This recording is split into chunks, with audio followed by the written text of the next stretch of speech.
In the dawn age of Westeros, before the coming of man and the raising of castles and cities, there were only the children of the forest. Little is known of them now, but it is said they were small in stature, dark and beautiful, and no taller than children when grown to manhood. They lived in the depths of the forests and hidden villages, crannogs and caves. They hunted with weirwood bows and armed themselves with blades of obsidian. Their wise men were called green seers and were possessed of a powerful magic.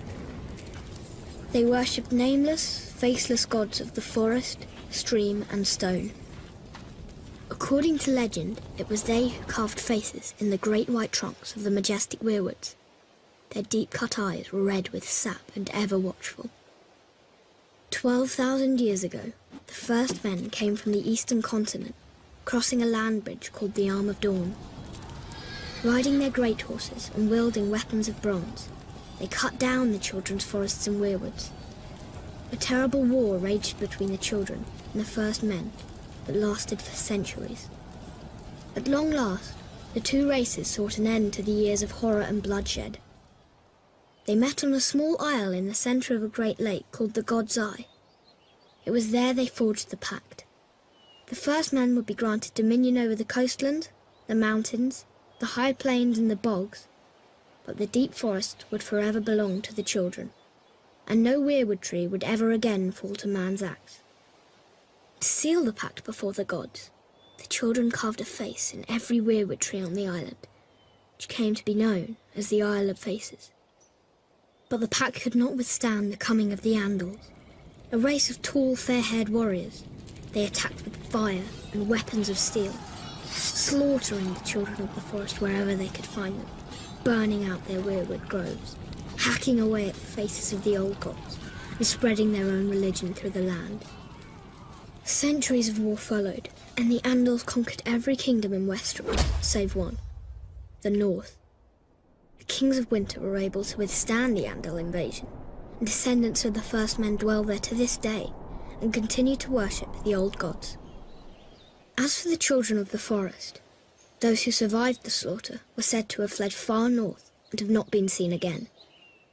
Most assume they're long dead, and some don't believe they ever existed. They live on only through song and legend, and in the faces of the weirwood trees.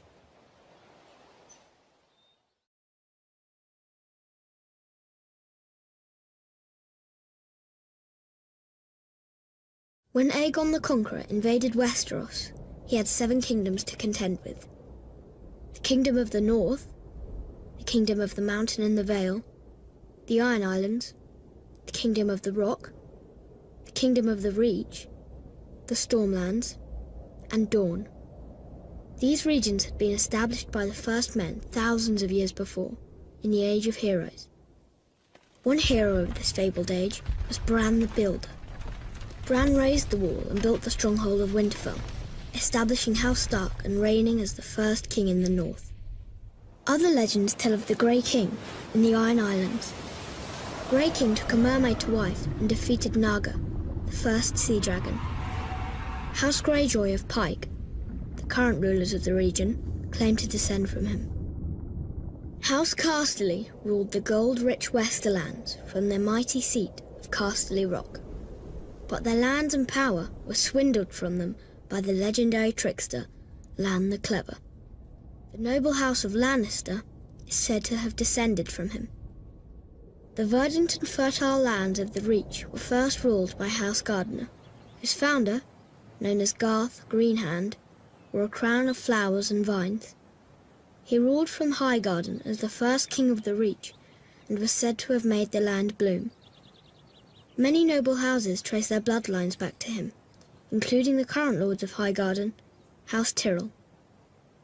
In the Stormlands, according to ballads of the age, a warrior named Durin fell in love with Elenai, whose father was god of the sea and mother was goddess of the wind. She gave her maidenhead to him, committing herself to a mortal life. Enraged, her parents called upon the winds and waters, destroying Darren's Bayside Keep and wiping out his wedding guests.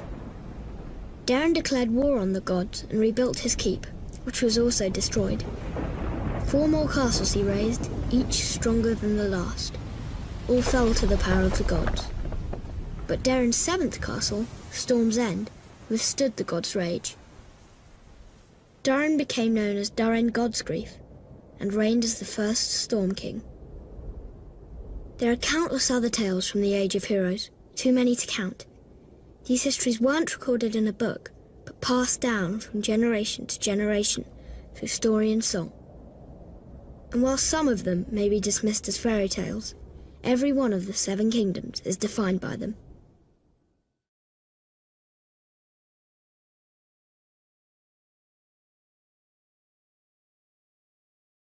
In the seven kingdoms of Westeros, the dominant religion is the faith of the Seven, first brought to its shores by the Andals some 6,000 years ago.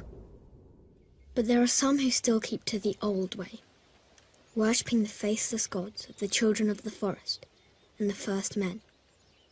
The old gods are countless, nameless spirits of nature. In ancient times, the children of the forest carved faces in the trunks of the weirwood trees, which became sacred symbols of their faith. In time, the first men adopted the children's gods as their own. Most castles at that time contained a godswood with a weirwood or heart tree at its centre. Meanwhile, across the narrow sea, a new religion was born in the hills of Andalos. According to legend, the god of seven revealed itself to the Andals, and the invasion of Westeros followed soon after.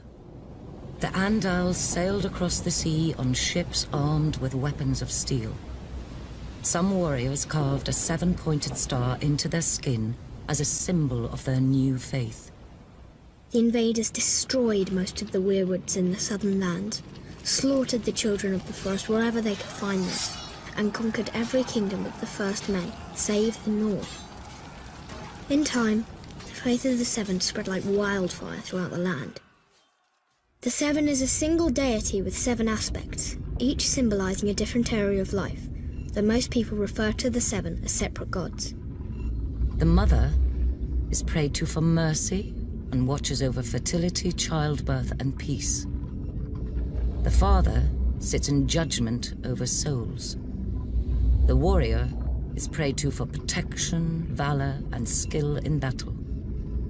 The crone is the symbol of wisdom and foresight.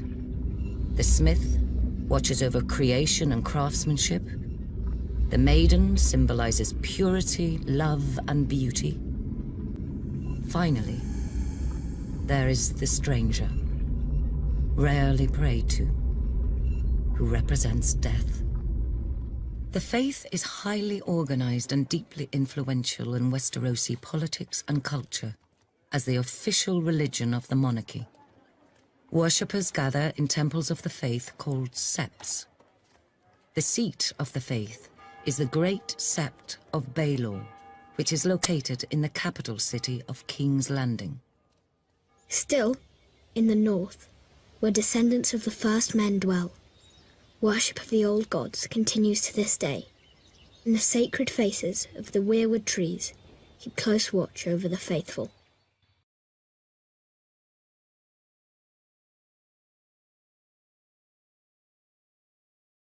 Night gathers, and now my watch begins. It shall not end until my death. I shall take no wife, hold no lands, father no children. I shall wear no crowns and win no glory. I shall live and die at my post. I am the sword in the darkness. I am the watcher on the walls. I am the shield that guards the realms of men. I pledge my life and honor to the Night's Watch, for this night and all the nights to come.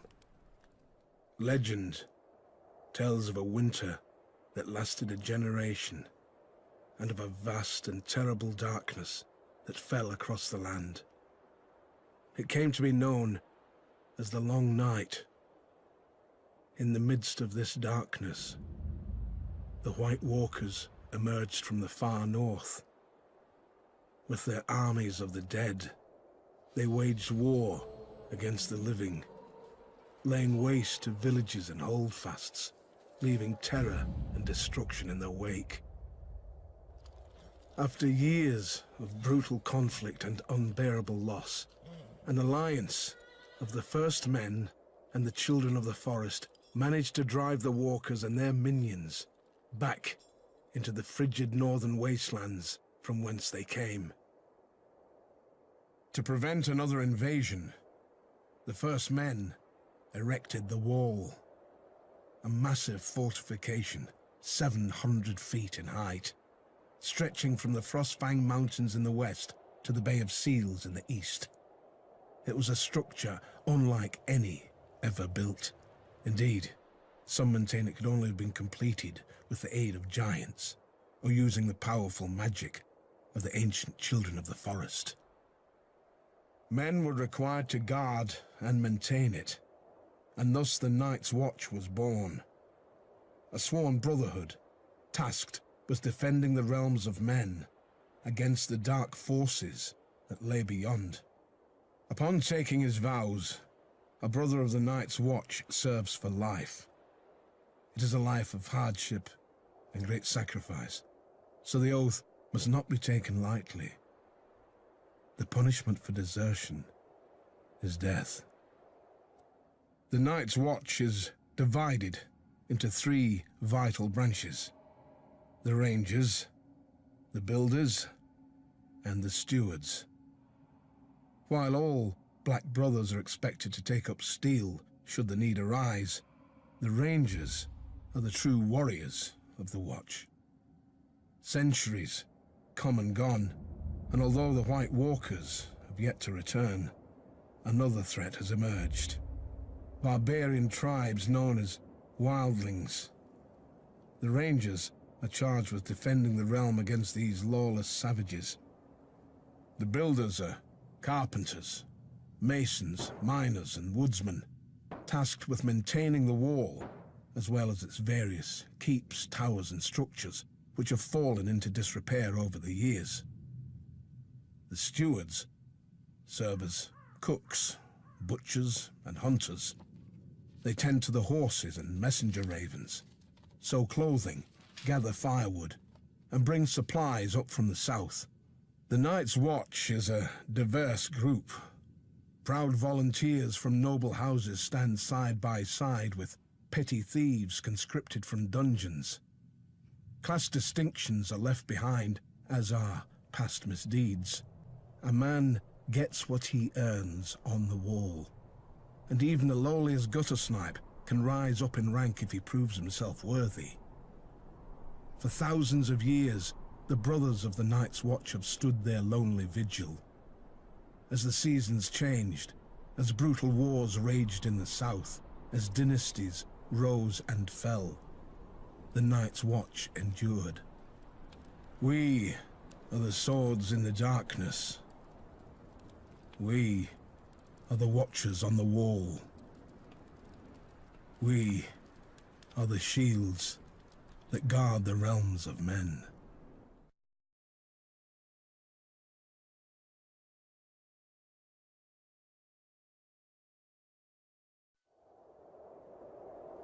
Joining the Night's Watch, or taking the Black, is a singular honour for any northerner. For it was in the north, some 8,000 years ago, that the first man drove back the White Walkers, erected the wall, and established the sworn brotherhood that would guard the realm and its people from the dangers beyond. Regrettably, the Night's Watch no longer commands the widespread respect and admiration it once did. While House Stark and other houses in the northern regions continue to recognize its vital importance to the safety and stability of the realm, this view is not shared by the powerful houses of the southern kingdoms or their subjects. Most regard the Watch as a misguided, obsolete order made up of useless outcasts. Admittedly, the current Night's Watch is a shadow of its former glory.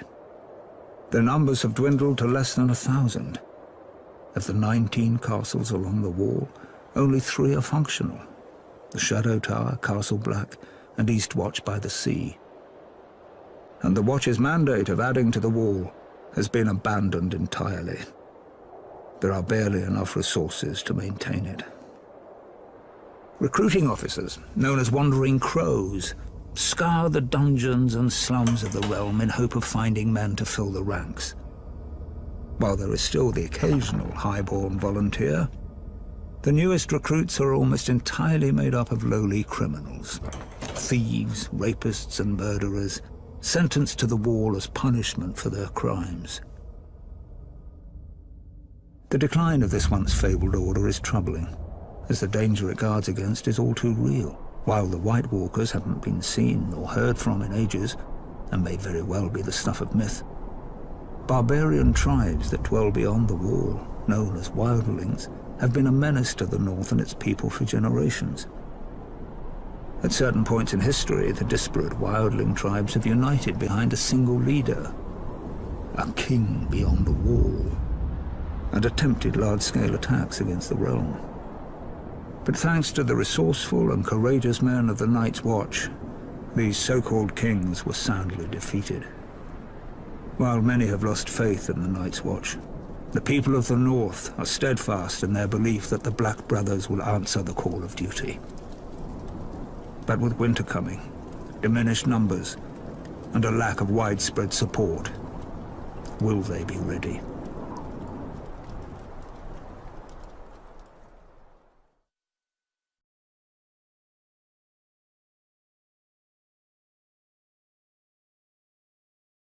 Long ago in the wintry north, an army of demons emerged from beneath the icy ground and spread darkness and despair across the land. Astride their monstrous spiders, flanked by giants, they wreaked havoc on the innocent, slaughtering thousands. All hope was lost until the fearless warriors of the first Night's Watch drove them back into the wintry mountains and built a magic wall to keep them from ever invading again. These stalwart brothers in black continue to protect us even to this day from the evils that lurk in the shadows. An absurd lie. A fairy tale spun by many a wet nurse in the north. To be sure, a giant wall does exist. The triumph of engineering, perhaps, but not of magic. As for the Night's Watch, there may have been a time centuries ago when there was prestige and honor in the miserable monastic life of a Black Brother.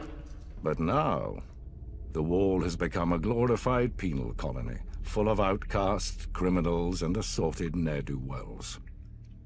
Today, a typical man of the Night's Watch most likely started out a lowly beggar, or a rapist, or a village idiot. As for the few high-born watchmen, they either fought on the losing side of a war, or were disowned by their parents for one reason or another. Those who persist in defending the Night's Watch will claim the Seven Kingdoms need protection from the wildling tribes of the far north. But there's little to fear from those primitives. They're a nuisance, but not sophisticated or powerful enough to be a significant threat to the realm. And any talk of White Walkers returning with their armies of the dead and their giant spiders and their snarks is just that. Talk.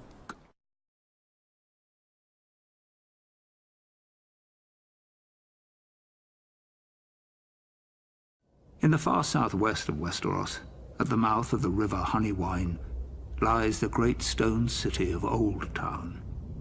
It is home to the Citadel, where men and boys from throughout the kingdoms come to receive their training as maesters.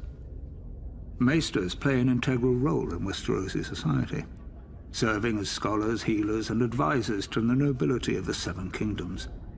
This venerable order of learned men dedicate their lives to serving the realm, and are sworn to occupy a neutral position when it comes to power and politics. Upon completing his training at the Citadel and taking his vows, a maester renounces his family name and takes a vow of celibacy. He is assigned to a castle or keep, and duty-bound to serve as its counselor and healer, even if control of the castle changes hands. A maester's allegiance is to the realm, not to any one family. His badge of office is a great chain, forged from links of different metals which he wears around his neck. It is a reminder of his role as a servant of the realm and is never to be removed. A maester forges his chain with study, and each link represents the mastery of a different kind of learning. For instance, a silver link signifies mastery of the medicinal arts. A golden link represents the study of money and accounting. An iron link indicates knowledge of warcraft. Ravenry is an especially important skill for a maester, as it is he who breeds, trains, and maintains carrier ravens for the delivering of messages throughout the land. There are some maesters who have earned a link forged of Valyrian steel. This signifies knowledge of the higher mysteries, commonly known as magic. Only one maester in 100 possesses such a link, as this field of study is frowned upon by many in the Order. It is possible magic may have existed for a time long ago, but most consider the higher mysteries to be long gone from this world. Service as a maester is a noble calling, one of vital importance to a prosperous realm. It is little wonder there are some who refer to the Order as the Knights of the Mind.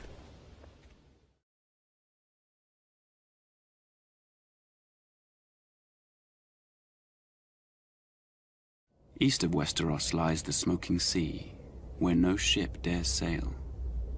There are those who swear it to be demon-haunted, and who's to say they're wrong?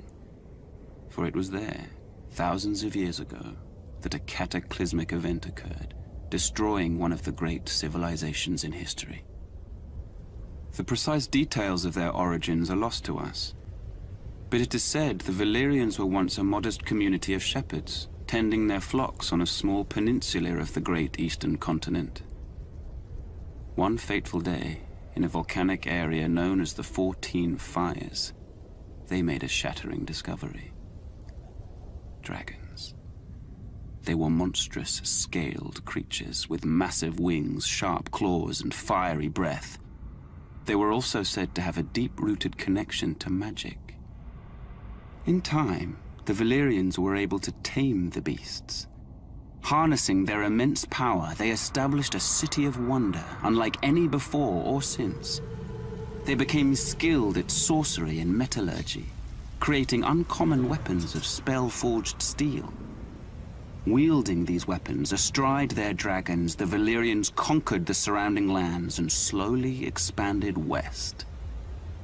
At the time, the Giscari Empire dominated much of the great eastern continent and tried to stop Valyria's expansion. The Giscari legions attacked the Valyrians 5 times, but could never defeat them. Finally, the Valyrians marched on their capital, Old Gis, and obliterated it, turning its streets and buildings to ash with dragon flame, and wiping the Giscari people and their culture off the face of the earth. The freehold of Valyria, as it came to be known, became the most advanced civilization in the known world, with its own language, gods, and culture.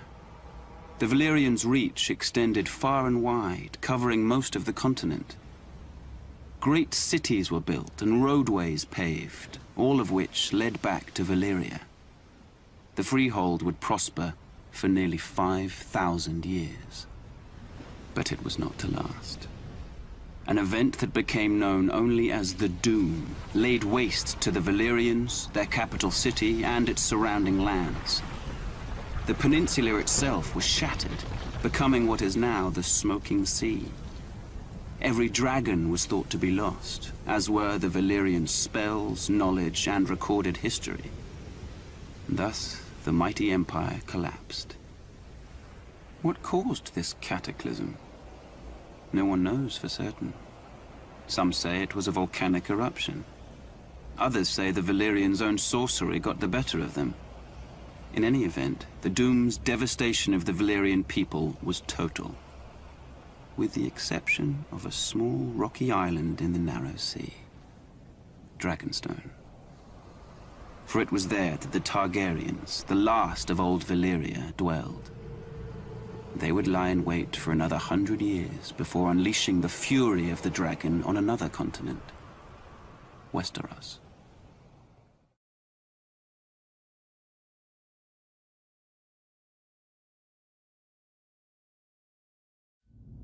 The days of the Andals were numbered. One by one, their so-called kings were bending the knee or facing the wrath of Aegon Targaryen. Aegon of Old Valyria. Aegon who was blood of the dragon. After defeating the Iron Men at Harrenhal and slaying the last of the Storm Kings, Aegon and his sisters, Rhaenys and Visenya, set their sights on other prizes. The gold mines of the Rock and the fertile lands of the Reach. King Loren Lannister of the Rock and King Mern Gardener of the Reach foolishly thought their combined armies could beat back the Targaryen host. They rode forth together, their proud banners flapping in the wind, and faced off against Aegon in a vast golden field of wheat. The two kings commanded a massive force of nearly 60,000, and it appeared the day was theirs, until Aegon unleashed all three of his dragons for the first and only time. Each beast was named after the Valyrian gods of Aegon's forefathers. Visenya rode Vhagar, whose fiery breath could melt armor. Rhaenys rode Meraxes, whose jaws were big enough to swallow a horse whole. Greatest of all was Balerion the Black Dread, with fire dark as night and wings so huge whole towns were covered in shadow when he flew overhead. This magnificent creature was ridden by Aegon himself. 4,000 men were bathed in glorious dragon flame that day, on what came to be known as the Field of Fire. King Mern was among the dead, and House Gardener died with him. His stewards, the Tyrells, surrendered his ancestral stronghold of Highgarden to Aegon, and were appointed Lords Paramount of the Reach and Wardens of the South. When Loren Lannister witnessed Mern's fate, he wisely bent the knee. Aegon spared Loren's life, and the Lannisters were made Lords Paramount of the Westerlands and Wardens of the West. After his triumph on the Field of Fire, Aegon's conquest was assured. In a short time, the so-called Seven Kingdoms were melted down in the heat of the dragon's flame and transformed into a single realm. Aegon would forever be known as Aegon the Conqueror.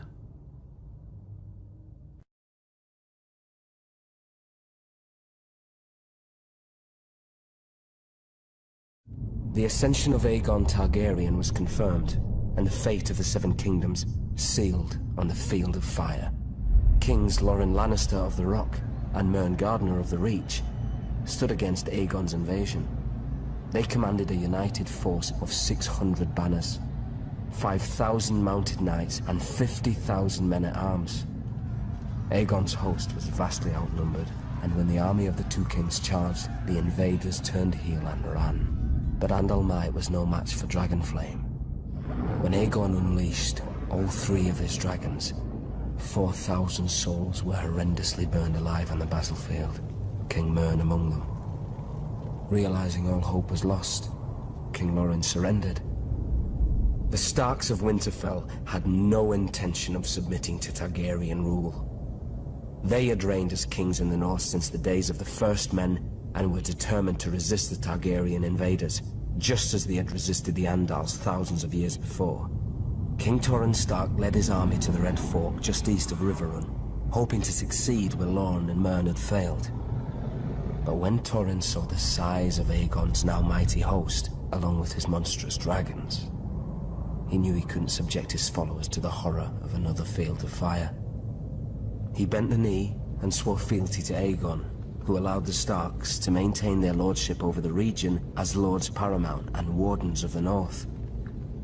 Without question, Torrhen Stark saved thousands of lives that day. He was ever after known as the King who knelt.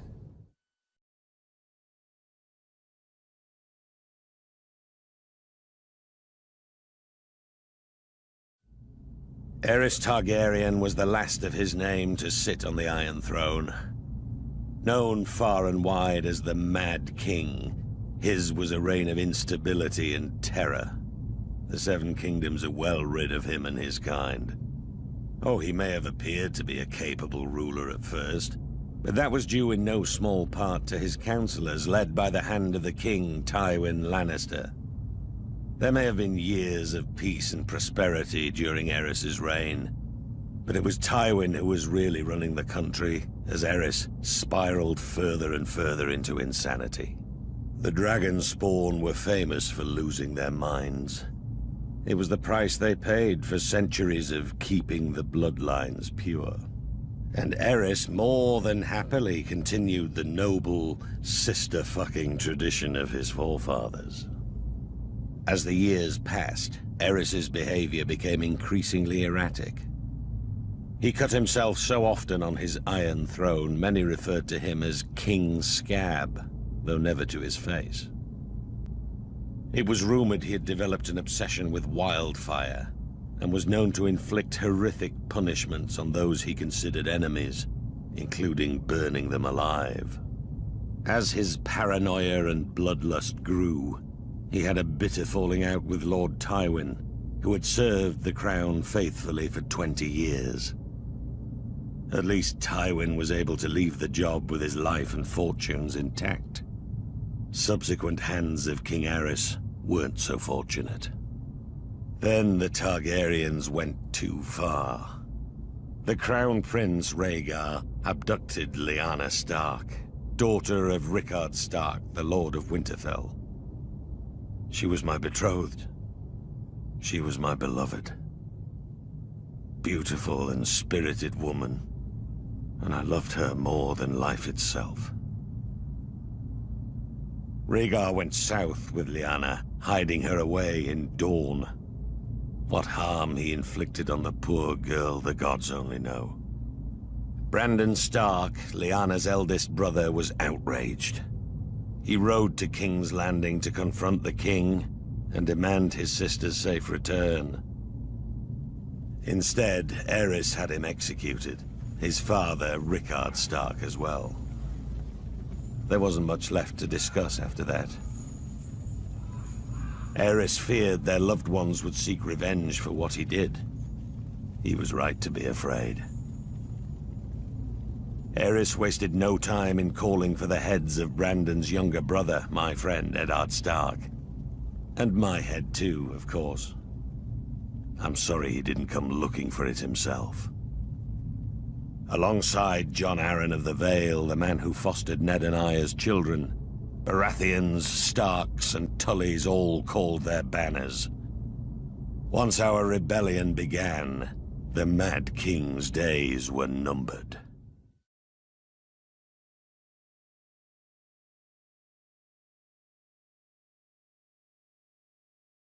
As word of King Aerys' erratic and troubling behavior spread throughout the Seven Kingdoms, Lord Rickard Stark continued to serve his king faithfully as Warden of the North. The proud father of 4 children, his daughter Lyanna, was engaged to Robert Baratheon, the young lord of Storm's End. Centuries of peace between the North and the Iron Throne ended the day Rhaegar Targaryen, Prince of Dragonstone, abducted Lyanna. Enraged, Brandon Stark rode to King's Landing, demanding the release of his sister and the death of Rhaegar. Aerys arrested him for treason, and called his father to come to the capital to ransom him. When Lord Rickard complied, Aerys, now utterly mad, arrested him for treason as well. Lord Rickard demanded a trial by combat. Aerys declared fire the champion of House Targaryen, and had Lord Rickard suspended from the rafters of the throne room while pyromancers lit a blaze beneath him. As he burned, Brandon was brought into the throne room. A leather cord attached to a strangulation device was wrapped around his neck. Aerys told Brandon his father was a dead man, but there was a chance to save him. A longsword was placed on the floor just out of Brandon's reach, and the more he struggled to reach it, the more the cord tightened around his throat. Brandon Stark strangled himself trying to free his father, who was roasted alive in his own armor.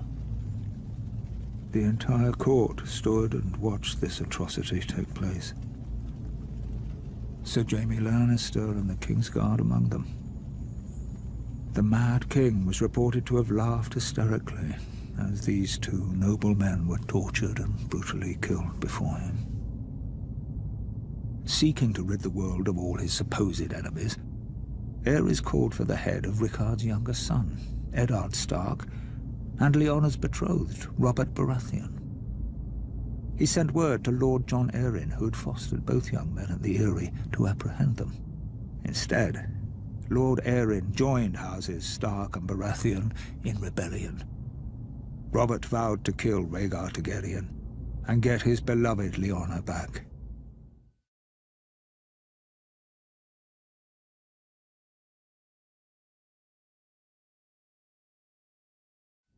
As Aerys Targaryen's behavior grew more and more erratic, the task of ruling the Seven Kingdoms fell to me, Tywin Lannister. I had served Aerys for nearly 20 years, and as a result, the realm had prospered. The royal coffers were full, the land was at peace. But Aerys grew increasingly hostile, jealous of the success many credited to me. My power and influence unnerved him. The captain of my personal guard, Sir Elyn Payne, was once overheard making offhand comments regarding who was the true ruler of Westeros. When the king was given this information, he had Elyn Payne's tongue ripped out with hot pincers. It was my desire to unite the houses of Lannister and Targaryen through marriage. My daughter Cersei would marry Aerys' eldest son, Prince Rhaegar. Such a union made perfect sense for all parties. However, Aerys' senses had begun to leave him quite some time earlier. Instead of uniting the royal family with its most loyal and powerful ally, Aerys chose instead to insult my family, indicating that such a match was beneath Rhaegar. Instead, he chose Elia Martell of Dorne to be Rhaegar's wife. As if to rub salt in my wounds, Aerys appointed Jaime, my son, to the King's Guard. The King's Guard may be an honor for lesser families than ours, but it is a lifetime appointment that forces him to renounce all family holdings. This creates a difficulty in naming an heir to Casterly Rock. But Aerys knew all that.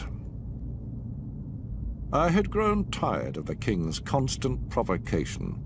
Thus, I resigned my post as Aerys' hand and returned to Casterly Rock with my considerable forces.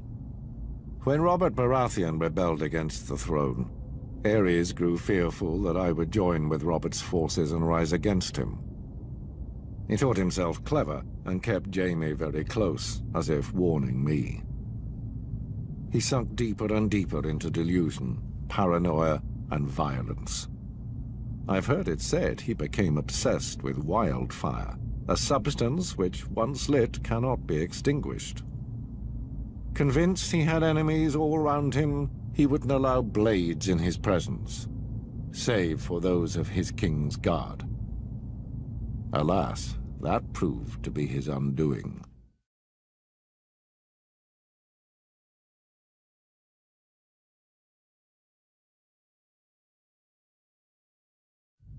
The Targaryens, blood of the dragon, and the last of old Valyria, were loved by their subjects, and admired far and wide as the greatest dynasty in the history of the Western world. But the peace and prosperity of nearly 3 centuries of Targaryen rule was shattered by the usurper, Robert Baratheon, and his band of traitors.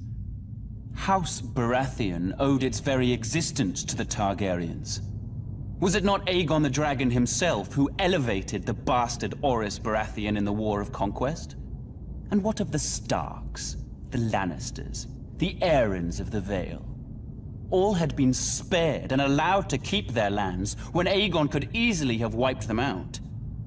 Centuries later, the usurper and his lackeys repaid Aegon's benevolence with treachery. There are some who dare to claim Robert and his allies had reason to rebel. They say the Crown Prince stole the usurper's lady love. They say my father, King Aerys, murdered Rickard Stark and his son without just cause. Whether these charges are true or not, it doesn't matter. The dragon answers to no one. Aerys' good name has been besmirched in the years since the rebellion. He's been called a dangerous madman, a monster, a tyrant that brought his tragic end upon himself. Lies! My father was a victim of weaklings in his council. Lackwits who failed him in his hour of need and let the rebellion spin out of control. But it was not enough. The royal army was crushed at the Battle of the Trident.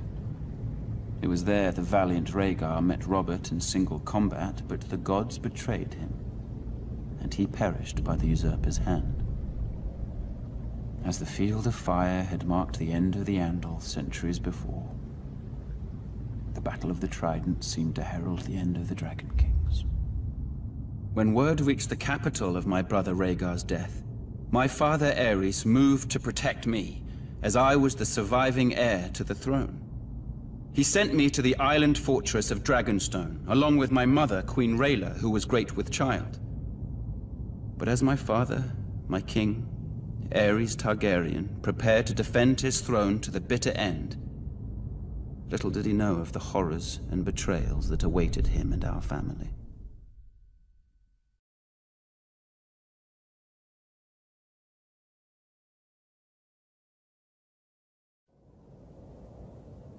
Rebellion. The crimes of House Targaryen were too heinous to go unanswered. The noble houses of Baratheon, Stark, and Arryn united to oppose and overthrow the line of the cursed Dragon Kings. While Ned Stark and Arryn secured an alliance with the Tullys of Riverrun, I called the banners of Storm's End and rode out in force against the Mad King and his minions. Gods, those were some battles.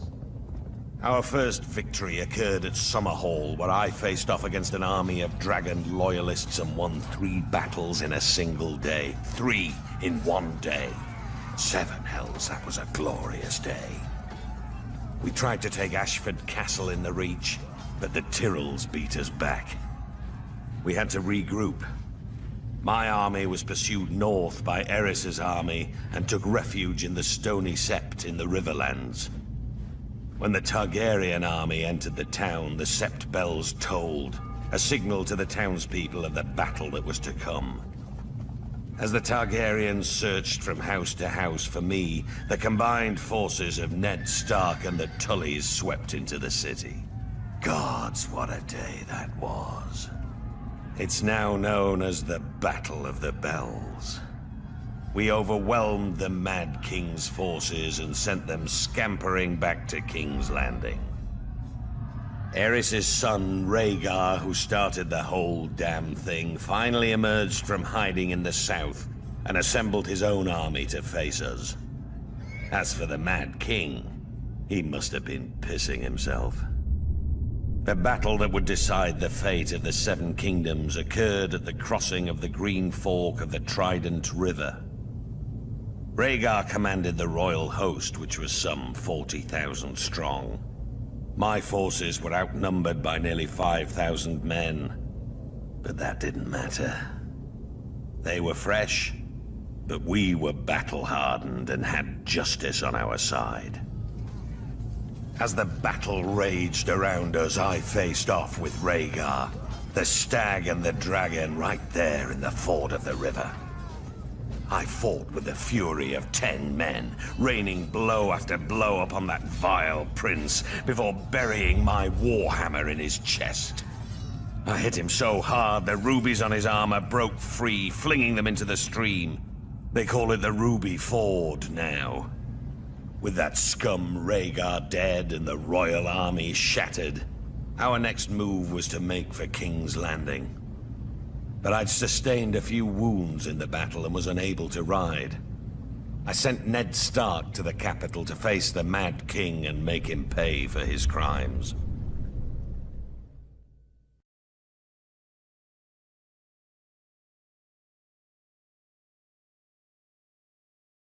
The Battle of the Trident may have been an important victory for the usurper, but it was the treachery and barbarism of Tywin Lannister that sealed the fate of the Targaryen dynasty. My father, King Aerys, had ever been a friend to the Lions of the Rock.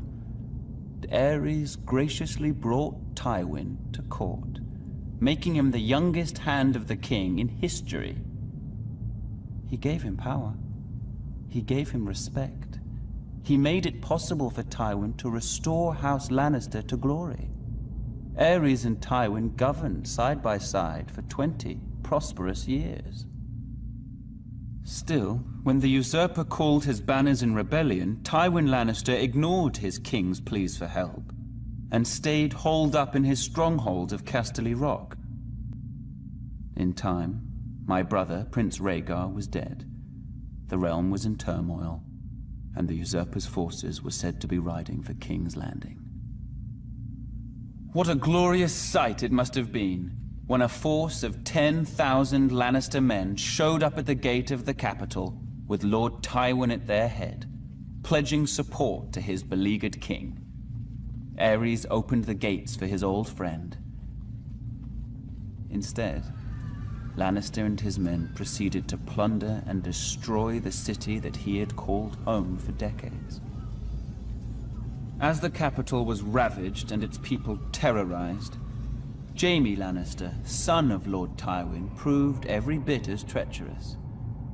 He killed my father, the king, at the foot of the Iron Throne. The Lannisters entered the Red Keep and Tywin ordered the deaths of the rest of the royal family. It is said Princess Rhaenys was found cowering under her father's bed and put to the sword. She was only a child. As for Rhaegar's widow, Elia, she was forced to watch as Lannister thugs dashed her baby son's head against a wall before being raped and murdered herself. As I was the heir to my father's throne, I had been spirited away to Dragonstone with my mother, Queen Rhaela, who was with child. As a raging summer storm battered the island fortress and destroyed the Targaryen fleet as it lay at anchor, my sister, Daenerys, was born. My mother, the Queen, died giving birth. Now, some 17 years later, the rightful king still lives in exile. But a day of reckoning is coming. I will sail west as Aegon the Dragon did centuries before. I will take back my father's throne with blood and fire. And I will punish the treacherous dogs who sought to destroy my family. And the people shall rejoice.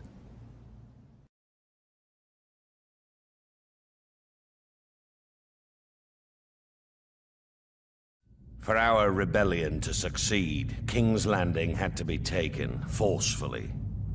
No one was foolish enough to believe that Aerys was going to hand his crown over peacefully. The Mad King's reign needed to end. What Tywin Lannister's forces did was unfortunate, but it was necessary to secure the Iron Throne and bring peace and justice to the Seven Kingdoms. My glorious victory at the Trident left me wounded, but I sent my personal maester to attend to Sir Barristan Selmy instead. His wounds were more severe. Even though Sir Barristan was a member of Aerys's Kingsguard and fought on the opposing side, that man's bravery and loyalty was something to behold. But this meant my wounds would take longer to heal, and I couldn't ride to King's Landing myself. I sent the one man I trusted over anyone else in this world, Ned Stark, in my place. Had I been able to ride, perhaps I could have reached King's Landing sooner and prevented some of the violence that occurred when the Lannisters entered the city. Still, what Lord Tywin did was for the greater good.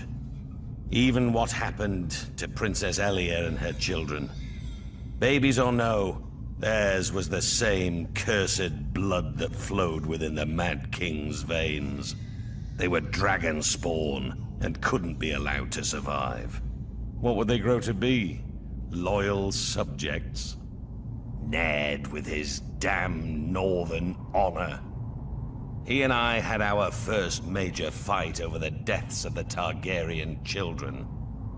Ned called it murder, Murder. It was war. It was war. Lord Stark demanded that the Lannisters be held responsible for their crimes. Was it a crime to put an end to a family of lunatics born of incest? I wouldn't and still won't blame Tywin. Instead, I sent Ned Stark south to finish off the remaining Targaryen loyalists.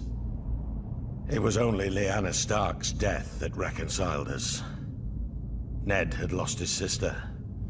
I had lost my betrothed and beloved. We shared that sad bond together, Ned and I. Through it, our friendship was made strong again.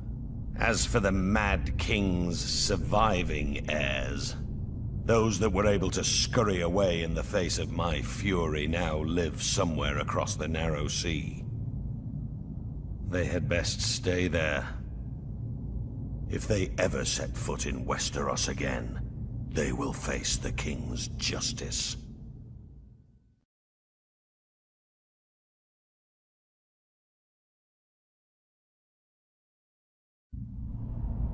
Robert Baratheon's victory at the Trident was a turning point in the war for the Iron Throne.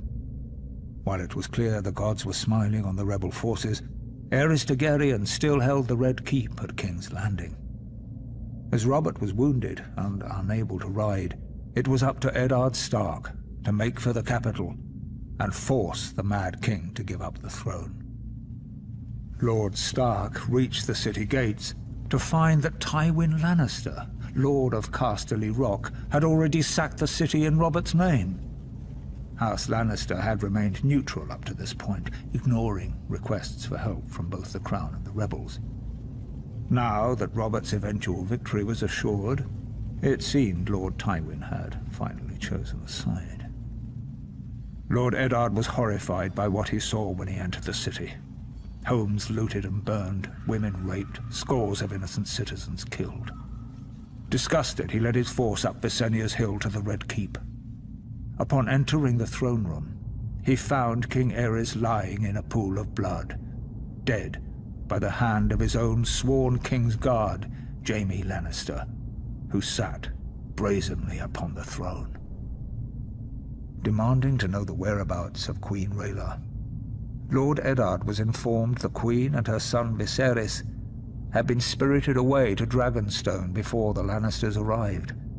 But other members of the royal family were not as fortunate. Elia, Martell of Dorne, who was the wife of Prince Rhaegar, had been raped and murdered by Ser Cregor Clegane on Lord Tywin's orders. Ser Cregor and his men had also butchered Rhaegar's young children. When Robert was well enough to reach the capital, Lord Eddard demanded the Lannisters answer for their heinous crimes. Robert refused, and sent him south to relieve the Baratheon stronghold of Storm's End, which was still under siege by forces loyal to the Crown. Whatever words passed between the two old friends are known only to them, but Lord Eddard is said to have left King's Landing in anger. Later, when Robert was crowned, he appointed Jon Arryn as Hand of the King.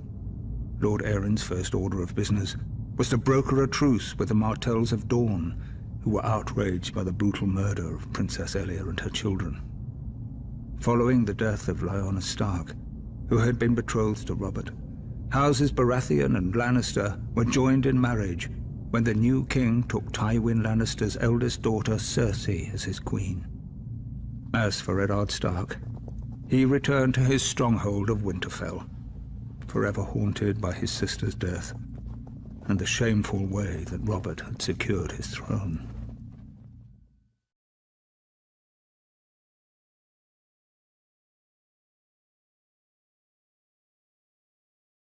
Rhaegar Targaryen lay dead on the banks of the Trident, his royal army shattered and in retreat. The days of the Dragon Kings were clearly numbered. Until that moment, it would have been foolish to commit Casterly Rock to either the Crown or the Rebellion. What would our family have to gain in supporting a raving madman? Or in entering a crusade to put Robert Baratheon on the Iron Throne? But chaos benefits no one. It was time for House Lannister to do what it could to ensure a return of peace and prosperity to the land. I, Tywin Lannister, brought 10,000 Lannister troops to the gates of King's Landing in order to bring the bloodshed to a quick and decisive conclusion. King Aerys had been sending ravens for months, begging for my support to end the uprising. In a way, his pleas had been answered. As I had suspected, Aerys opened the city gates and welcomed my men. Our plan was clear: crush Aerys' remaining bannermen and remove the remnants of the royal family as quickly and efficiently as possible. Any alternative meant years of further war and a fragmented 7 kingdoms. Our means were bloody, but the results speak for themselves. As for Aerys, it is true he met his fate at the hands of my son.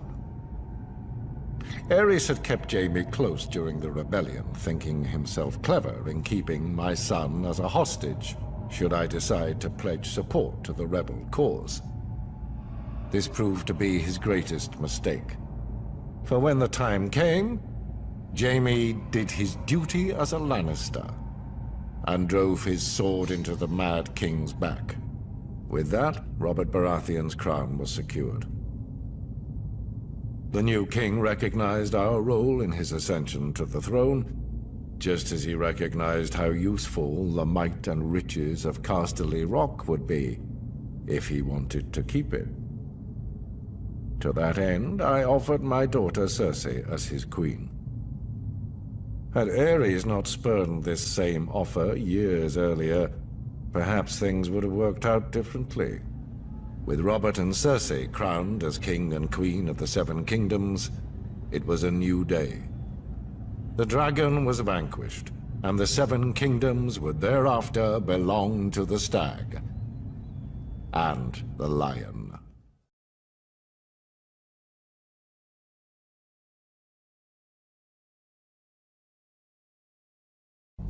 The Starks of Winterfell trace their descent to the first men in the Age of Heroes. The family's founder was Brandon the Builder, who, in the aftermath of the Long Night, helped establish the Night's Watch. Legend has it he enlisted the aid of giants and the powerful magic of the Children of the Forest to raise the mighty wall, which has protected the realm for generations. He went on to build the ancestral seat of Winterfell and reigned as the first king in the north.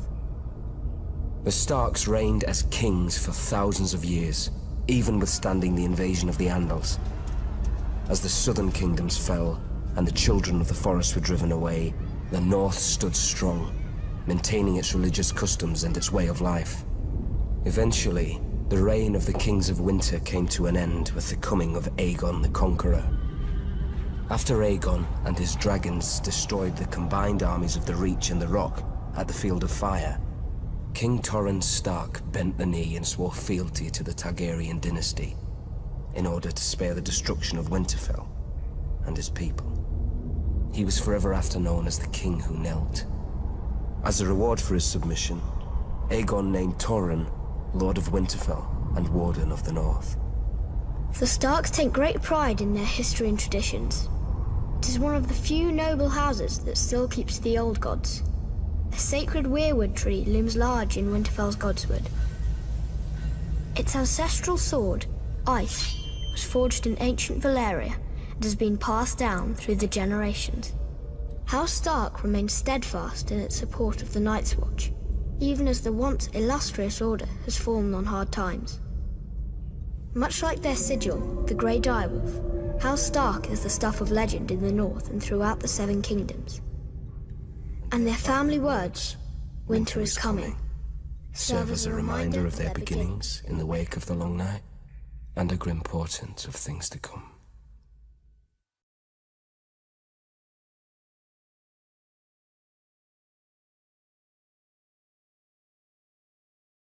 On the far western coast of the continent, high atop a rocky promontory overlooking the Sunset Sea, sits Casterly Rock, ancestral seat of House Lannister. Below it lies Lannisport, one of the great cities of Westeros, a center for trade, culture, and the great Lannister fleet. There are a number of gold and silver mines in the Westerlands, making it the richest region in all of Westeros. One of the most productive mines lies beneath Casterly Rock itself, making House Lannister the wealthiest of all the noble houses. This allows House Lannister to finance many endeavors of other noble houses. Even the king himself has sought credit from Casterly Rock from time to time. We Lannisters claim our descent from the Andal invaders, and through the female bloodline, Lann the Clever. According to the legend, Lann, using only his wits, won Casterly Rock from the noble House of Casterly during the Age of Heroes. The Lannisters reigned as kings of the Rock for thousands of years, and worked to make it the envy of the rest of the Seven Kingdoms. Our time as kings ended, however, when Aegon Targaryen, otherwise known as Aegon the Conqueror, arrived in Westeros with his army. The last king of the Rock, King Loren Lannister, joined forces with King Mern Gardener, the king of the Reach. Together, with 60,000 men, they met the Targaryen host in open battle. History tells us that Aegon unleashed all 3 of his dragons, slaughtering 4,000 men at what came to be known as the Field of Fire. King Mern himself was burned alive that day, and House Gardener turned to ash with him. Seeing both the threat and opportunity the Targaryens represented, Loren wisely surrendered and aided Aegon in his further conquest of Westeros. The Lannisters were thus appointed Lords Paramount of the Westerlands and Wardens of the West, titles we hold to this day. Let us be clear, though. It is neither luck nor royal favor that makes our house prosperous. There have been times in our history where some have thought us weak, lazy, or opulent. My father, Titus Lannister, nearly bankrupted our house with his poor investments, and allowed himself to be mocked openly at court. When our vassal, the Rains of Castamere, dared to rise up against the Lannisters, they learned how dangerous it can be to taunt a lion. I, Tywin Lannister, led the assault on Castamere to put down this rebellion. I made an example of them, to anyone who doubts our might.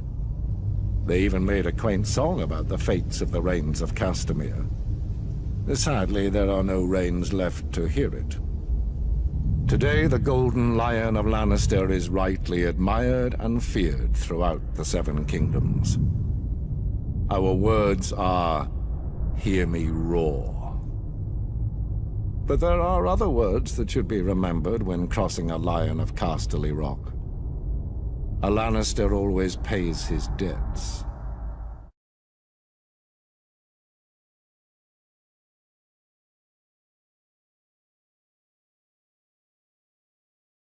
The Targaryen dynasty united the Seven Kingdoms and lasted nearly 3 centuries. It was a dynasty forged in fire, sealed in blood, and destroyed by rebellion. The Targaryens are blood of the dragon, descended from the nobility of ancient Valyria, a once mighty empire in the east. When the cataclysmic doom laid waste to Valyria and its people, the Targaryens survived, having settled on the island fortress of Dragonstone years before. They remained there for a century, until the rise of Aegon the Conqueror. Instead of attempting to reclaim the eastern lands of his ancestors, Aegon sailed west for the Seven Kingdoms, his sisters Visenya and Rhaenys at his side. To keep the bloodlines pure, Aegon continued the custom of his Valyrian ancestors and took both of his sisters to wife. Together, they came ashore on the eastern coast of Westeros, their blazon a dragon with 3 heads, representing Aegon and his sister wives. Their words, fire and blood. While their host was small in comparison to the armies of Westeros that awaited them, Aegon and his sisters had a secret weapon, the last of the dragons. he conquered every kingdom save Dawn, which eventually bowed to Targaryen rule a century later. He had the swords of his enemies melted down by the fiery breath of his dragon, Balerion the Black Dread, and forged into the Iron Throne. The capital city of King's Landing was built on the eastern coast, where Aegon and his sisters first came ashore. And Aegon ordered the construction of a royal castle on its highest hill, the Red Keep. For 300 years, the Targaryen dynasty stayed strong in the face of rebellion, civil war, and plague. But the line of Dragon Kings was broken when my father, Aerys Targaryen, the second of his name, was overthrown in rebellion. My father was betrayed and slaughtered by Ser Jaime Lannister, a member of his own Kingsguard. His son and heir, my brother Rhaegar, perished on the field of battle at the hands of Robert Baratheon, who claimed the Iron Throne for himself. And so today, the only surviving members of the storied Targaryen dynasty are myself, Prince Viserys, rightful King of the Andals and ruler of the Seven Kingdoms, and my sister, Daenerys. We were spirited away to the free cities of the East by loyalists. Here we have lived in exile ever since, dreaming of a day when we will cross the narrow sea and take back my father's throne.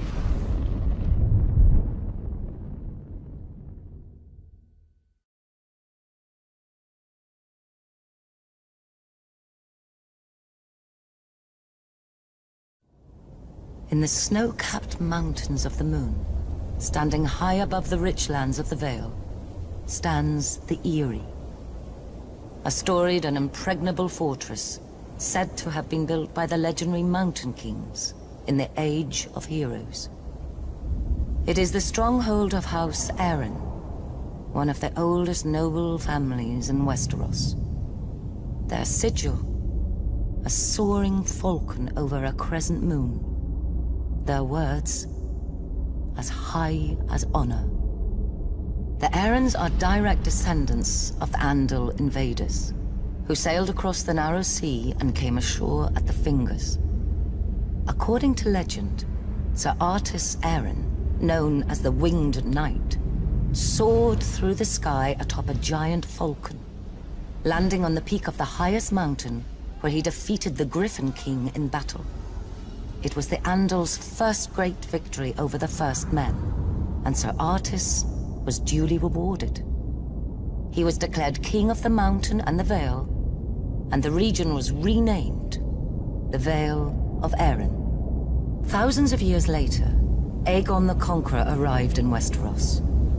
House Arryn bent the knee to Aegon and his dragons, and were allowed to maintain their control of the region, as Lords Paramount of the Vale and Wardens of the East.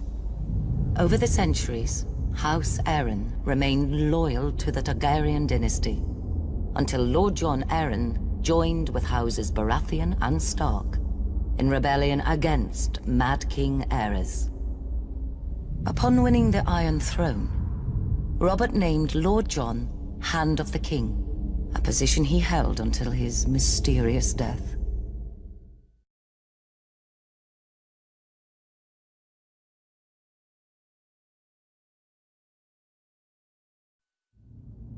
Ours is the fury. These are the words of the Black Stag of Baratheon. A battle cry echoed throughout the land in rebellion when I, Robert Baratheon, the first of his name, seized the Iron Throne from the Mad King Aerys Targaryen, ending a dynasty nearly 300 years old. House Baratheon was born in the Wars of Conquest, when Aegon the Dragon invaded Westeros. Aegon sent his commander, Orys Baratheon, to take Storm's End. Argilac the Arrogant, the last of the Storm Kings, foolishly left the safety of his stronghold and met the Baratheon warlord in open battle. Argilac was soundly defeated, and Orys took his lands, his holdings, and his daughter.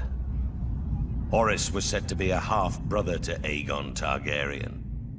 If this were true, a little blood of the dragon mingled with that of the stag in those days. The seat of House Baratheon is Storm's End, a legendary keep raised in the Age of Heroes.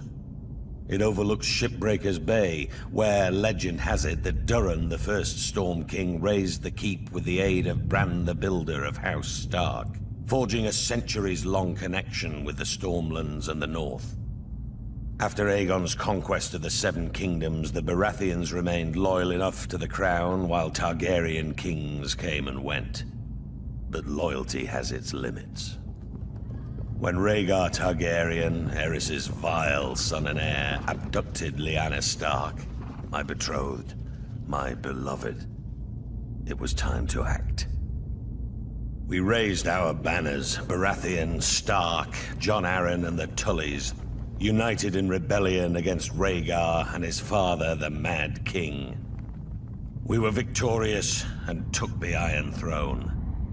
That bit of dragon blood in my veins came in well, as it made me a distant relation to the Targaryen dynasty blood of my long-lost ancestor, Orys. The truth of it is, I took it. I sit on the Iron Throne. I rule the Seven Kingdoms from the Red Keep.